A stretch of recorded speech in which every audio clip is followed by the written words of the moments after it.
안녕하십니까. 오늘은 육신의 죄들 1번을 시작하겠습니다. 사도 바울이 로마서 7장에서 경험한 것은 몸 안에 거하는 죄에 대한 투쟁이었습니다. 죄가 기회를 타서 계명으로 말미암아 나를 속이고 오직 죄가 나를 죽게 만들었으니 육신에 속하여 죄 아래 팔렸도다. 내 속에 거하는 죄니라. 11절, 13절, 14절, 17절, 20절 말씀 참고하시면 좋겠습니다. 아직 육에 속해 있을 때 성도는 종종 그 안에 거하는 죄에게 정복을 당합니다. 그래서 투쟁도 많고 범하는 죄도 많습니다. 인간의 몸이 필요로 하는 것을 분류한다면 영양, 생식, 방어, 세 가지 범주로 나눌 수 있습니다. 인간이 타락하기 전에는 이것들은 모두 죄와 아무 관련 없는 정당한 필요들이었습니다. 오직 인간이 죄에 빠진 이후부터 이 세 가지 필요는 죄를 위한 매개체로 전락한 것입니다. 영양의 경우 세상은 음식을 가지고 우리를 유혹합니다. 인간이 제일 처음 받은 유혹은 바로 이 음식의 문제였습니다. 선악과가 하와를 유혹한 것처럼 먹고 마시고 즐기는 것이 오늘날 육신의 죄가 되었습니다. 이 음식의 문제를 가볍게 지나치지 말아야 합니다. 많은 육적인 그리스도인들이 바로 이 점에서 걸려 넘어지고 있습니다. 오직 신령한 사람만이 먹고 마시는 데 빠지는 것이 무익하다는 것을 압니다. 그런즉 너희가 먹든지 마시든지 무엇을 하든지 다 하나님의 영광을 위하여 하라고 고린도전서 10장 31절은 말씀하고 있습니다. 둘째로 생식은 인간의 타락 이후 육정으로 변했습니다. 성경은 특히 육정을 육신과 연관시켜 다루고 있습니다. 에덴 동산에서도 탐심을 가지고 먹은 죄는 즉시 육정과 수치를 불러일으켰습니다. 계속되는 시간을 함께 해주셔서 여러분들 감사합니다. 동영상을 처음 올리다 보니까 처음에는 조회수가 안 올라가더니 요 며칠 새는 조금씩 올라가는 것 같습니다. 많은 분 와주셔서 감사합니다. 근데 오늘은 육신에 속한 사람들의 그 내용 중에 지금 육신의 죄들을 지금 이야기하고 있는데 육신에 속해 있는 상태에서는 어쩔 수 없이 죄를 많이 지을 수밖에 없는 것이 사실입니다. 그것을 스스로 인정하시는 게 제일 좋고요. 인정하고 그걸 돌아보는 게 참 본인의 영의 성장을 위해서는 아주 좋은 방법인 것을 여러분에게 말씀드립니다. 근데 육적인 상태에서 거듭나지 않고 이런 상태에 있는 분들은 그 인정하는 게 굉장히 어렵습니다. 그렇기 때문에 거듭나는 것에 대해서 여러분들한테 상당히 여러 가지 예를 들어가면서 거듭남의 중요성을 말씀드린 적이 있습니다. 일단 거듭나야 자기를 돌아보게 되는 그런 관점도 생겨나고 그러면서 죽어있던 양심도 살아나고 그 다음에 그 양심을 작동하는 것도 이제 깨닫게 되고 이러기 때문에 어쨌든 영으로 사는 문제에 있어서는 가장 우선 기초적으로 하는 것이 거듭나는 것이라고 볼 수 있습니다. 육에 속해 있는 상태에서는 아무리 자기가 뛰어나게 지식적으로 많이 안다고 해도 바탕이 육이기 때문에 다른 방법이 있을 수가 없습니다. 그렇기 때문에 육에 속해 있는 상태일지라도 성령님께 간절히 간구해서 거듭나는 은혜를 꼭 받아야 되겠습니다. 그래 지금 현재 오늘 말씀하는 것처럼 육에 속한 경우 나타나는 죄의 여러 가지 모양들과 또 육에 속한 사람들이 하는 행위들을 앞으로 이제 계속 살펴보고 나누게 될 것입니다.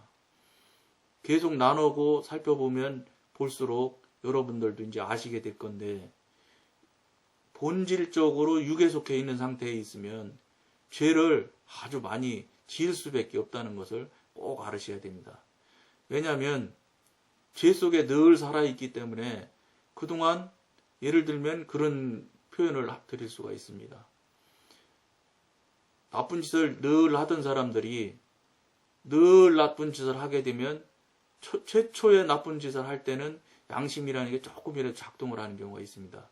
근데 그것을 내 의지로 또는 내 생각으로 그걸 누르기 시작하면 몇 번만 누른다고 해도 바로 양심이 잠잠해지고 양심이 작동을 안 하는 걸 볼 수 있습니다. 체험할 수 있습니다. 그러면 그 사람들은 처음에는 양심이 작동을 해서 마음이 짐도 되고 부담도 스럽기도 했는데 이 기간을 누르는 걸로 잘못 넘어가게 되면 그 다음부터는 양심이 작동을 안 해요. 즉 우리 성경적으로 성경 용어를 쓴다고 하면 양심이 화인을 맞게 되는 겁니다. 양심이 화인 맞기 시작하면은 죄에 대한 것이 아주 죄라고 느끼질 않습니다. 첫째로. 그 다음에 그 일을 행해서 뭐 다시 돌아보고 반성을 한다든지 이런 건 더더군다나 없는 지경이 됩니다. 그러니까 나쁜 짓을 늘 하는 세계에서 사는 사람들은 죄가 무언지를 잘 모릅니다. 그렇기 때문에 육에 속해 있는 사람들은 우리가 죄인이라고 그러면 화를 팍 내는 겁니다. 내가 무슨 죄를 졌는데 죄인이라고 하나.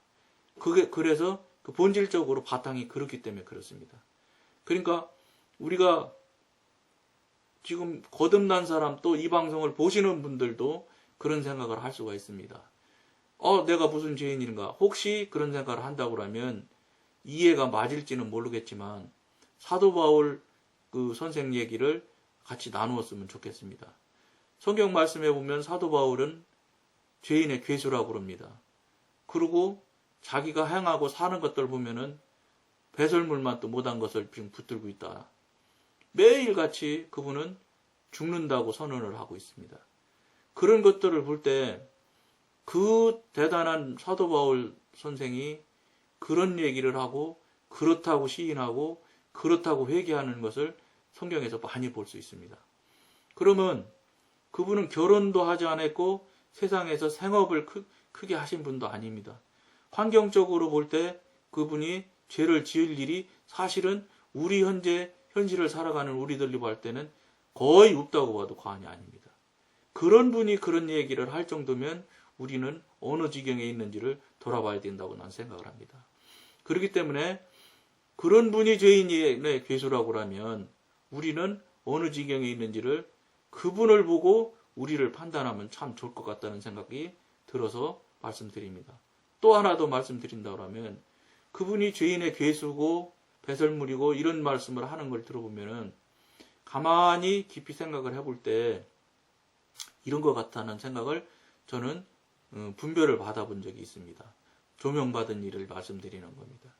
뭐냐면 자꾸 우리가 거듭나고 성령님과 교제하고 성령님과 가까워지며 영의 삶을 자꾸 살아가다 보면 어떤 모양이 나타나는 것 같으냐면 종이가 예를 들어서 검정 종이에서부터 회색 또 뭐 약간 회색 뭐 이렇게 해서 하얀 지경까지 자꾸 가는 것 같습니다.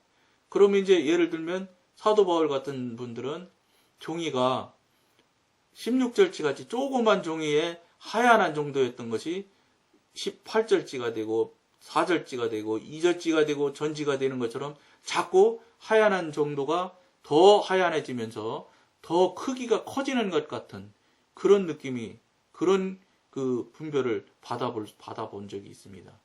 그렇기 때문에 그분은 하얀 면적이 너무 넓고 크기 때문에 즉 깨끗한 게 너무 많기 때문에 거기에는 조그만 잉크방울만 떨어져도 굉장한 표시가 나는 것을 우리가 잘 생활을 하면서도 느끼고 또 추정을 해볼 수 있는 상황입니다. 그런 것으로 볼 때 우리가 무슨 말씀이냐면 우리가 아직도 내가 죄인임을 시인하지 않고 아직도 회개치 않는 또는 내가 무슨 죄인일까 이런 의심을 간다든지 의구심을 갖는 분들은 한번 다시 제가 예를 들었던 것이 꼭 맞는 건 아니겠지만 잘 그 예를 놓고 깊이 한번 묵상해 보시는 기회가 필요할 것 같습니다. 그 묵상을 하시고 성령님께 구하고 성령님께 의지를 하면 성령님께서 우리 듣는 이 시청자 여러분들에게 각양적으로 각인에게 각 모양으로 필요한 대로 틀림없이 분별해 주시는 게 있을 것이라고 생각합니다. 그 분별하신 대로 각자가 그에 합당한 대로 은혜 받으시고 그에 합당한 대로 성령님의 지도인들을 받는 것이 그것이 영으로 자꾸 깊이 가는 것이고 영이 한 단계 한 단계 올라간다고 말할 수 있습니다. 굳이 단계라는 표현을 말하면 뭐 태권도 같이 1단, 2단 이런 식으로 그 태권도 승단 단 같이 생각을 하시는데 그런 생각은 하지 마시고 어쨌든지 간에 조금씩 영이 자라가는 것을 반드시 우리 영으로 사는 사람들은 자라감을 본인이 알아야 되고 또 성령님께 물어서 내가 자랐는지 안 자랐는지도 성령님으로부터 확인하는 과정도 필요할 것입니다. 왜냐하면 성경에 의하면 성령으로 영은 반드시 자라야 된다고 되어 있습니다. 지금까지 우리 기성 한국교회에서는 영이 있음도 별로 말하지 않고 또 사단에 대한 얘기도 별로 하지 않고 그러다 보니까 당연히 그에 부차적으로 따르는 지옥 가는 얘기도 잘 하지 않습니다. 왜냐? 성도님들이 그 소리를 듣기 싫어하기 때문에 안 하시는 겁니다. 목사님들이 몰라서 안 한다고 저는 보지 않습니다. 그러니까 그러다 보니까 우리가 영이 자라지 않는 것을 영을 얘기 자체를 안 하다 보니까 영이 자라는 것이 아닌 것처럼 잘못 알고 있다는 얘기입니다. 이건 영은 반드시 자라야 되고 커져야 되고 더 깊어져야 되고 성령님과 더 아주 친밀해져야 되는 것이 성경에도 맞는 말입니다. 근데 그 얘기를 지금까지 목사님이 안 했다고 해서 또 목사님들이 성도님이 싫어해서 말을 안 하셨다고 해서 그 일이 없는 것이 아닙니다. 엄연히 있던 것이 사실이고 지금도 엄연히 지금 북한 교회나 또 중국 교회나 또 이슬람권에 있는 그 선교사님들 말씀을 들어보면 거기서는 성령님이 정말로 펄펄 날고 계신다는 것을 들을 수 있습니다. 여러분들도 유튜브에서 보면 아주 많은 일들을 기적 같은 일들을 보고 들을 수 있습니다. 그것은 무슨 말씀이냐? 우리는 영을 알지 못하다 보니까 시인하지 않고 시인하지 않다 보니까 잘하지 않고 잘하지 않다 보니까 이제는 없는 것처럼 된 지경이 된 것입니다. 우리 지금 한국교회가 이것이 잘못된 것이라고 봅니다. 잘못됐습니다. 그러니까 이 방송을 듣는 분들은 내가 영에 대해서 알지 못하고 영에 대해서 잘하거나 영에 대해서 깨닫지 못하는 것이 있다면 속히 주님 앞에 성령님 앞에 무릎 꿇고 기도하고 영을 구해야 될 것이고 영을 구해서 거듭난 분은 다시 영을 구해서 새로워질 수 있도록 그쪽으로 최선을 다해서 나가야 될 것이라고 봅니다. 그렇지 않는다면 대단히 죄송한 표현인데 성령이 내 안에서 운행하지 않는 분들이라면 혹여 거듭났다고 해서 무조건 천국 갈 것이다. 저는 그렇게 생각하지 않습니다. 이미 앞에서 목사님들 또는 여러 참 세상적으로 볼 때 훌륭하신 분들 그 구원받지 못했다는 그 성령님의 얘기를 전해준 경우나 이런 얘기를 예를 여러 번 들려드렸습니다.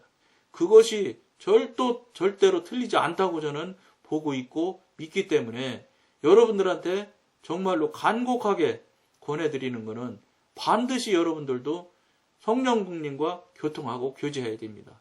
방언기도 많이 해야 됩니다. 그렇지 않으면 우리가 지금까지 쌓여있던 이 죄들의 씨앗이나 이 죄들의 이 뿌리들이 얼마나 지독하고 강한지 떨어져 나가질 않습니다. 왜냐? 거기에는 떨어져 나가지 못하도록 사단에 돕는 손길도 있습니다. 그렇기 때문에 우리가 정말로 깊이 생각해서 자신을 빨리 돌아보고 아버지 앞에, 하나님 앞에, 성령님 앞에 무릎 꿇고 회개하며 영을 구해야 됩니다. 영을 구하면 열심히 더 기도하고 충성을 다해서 충심을 다해서 영이 자라갈 수 있도록 영에 대한 얘기를 우리가 지금까지 신앙생활 했던 그 관점이나 지금까지 알고 있었던 것들을 다 버리고 이제는 새롭게 정말로 영이 무엇인지 그 부분에 대해서 진심으로 성령님께 구하는 여러분들이 되어야 되겠습니다. 오늘은 여기까지만 하겠습니다. 감사합니다.